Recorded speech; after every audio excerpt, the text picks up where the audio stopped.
Good evening. You're watching the Manila Times News Prime.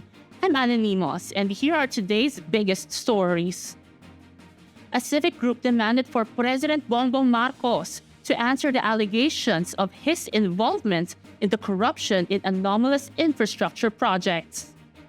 Trillion Pesos March organizer Kiko Aquino Dee said that Marcos must rescue himself against allegations of his involvement. He called on the president to ensure the safe return of former Congressman Zaldy Co to the country.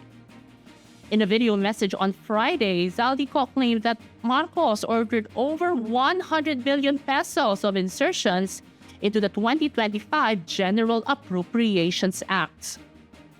Dee is holding a white ribbon walk in Makati with other civic society organizations as a prelude to the second part of the Trillion Pesos March, which will take place on November 30.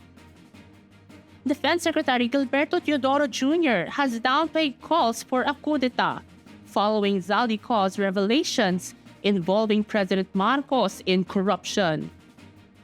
Teodoro reiterated that calls for the military to join anti-government efforts are simply politics and have absolutely no effects on the armed forces. The Armed Forces of the Philippines said the military remains loyal to the Constitution and the chain of command despite calls for the resignation of President Marcos. The Senate Blue Ribbon Committee has ordered Curly and Sara Diskaya to produce the alleged ledger containing the list of lawmakers who received kickbacks from the flood control projects. Senator Panfilo Lacson resumed the investigation of the alleged anomalous flood control projects today. Lacson insisted that Curly provide such ledger. Curly Diskaya said he could no longer remember where he kept the ledger. Lacson warned that Sara might be cited in contempt and may be detained if they insist that the ledger could not be located. He instructed the Senate security to escort the Diskayas in their office to retrieve the ledger, but they need to return to the Senate within the day.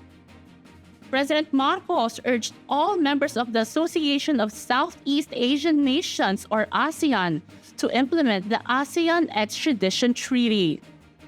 This will ensure that individuals with criminal charges would not escape justice by crossing borders in the region. The extradition treaty establishes a uniform legal framework for extradition among ASEAN member states.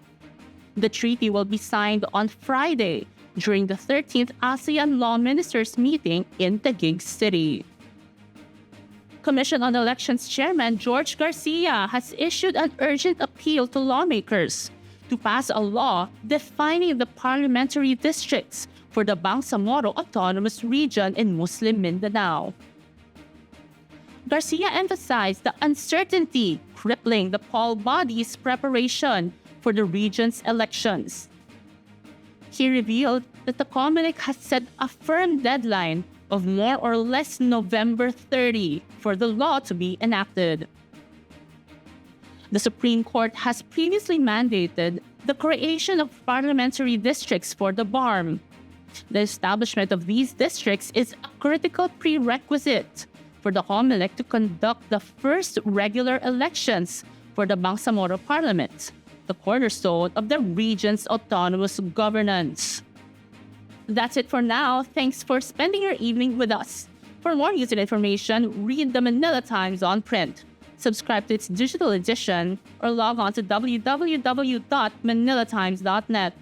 Follow the Manila Times on all social media platforms. Stay safe, stay informed, and stay connected. I'm Allen Limos. Good night.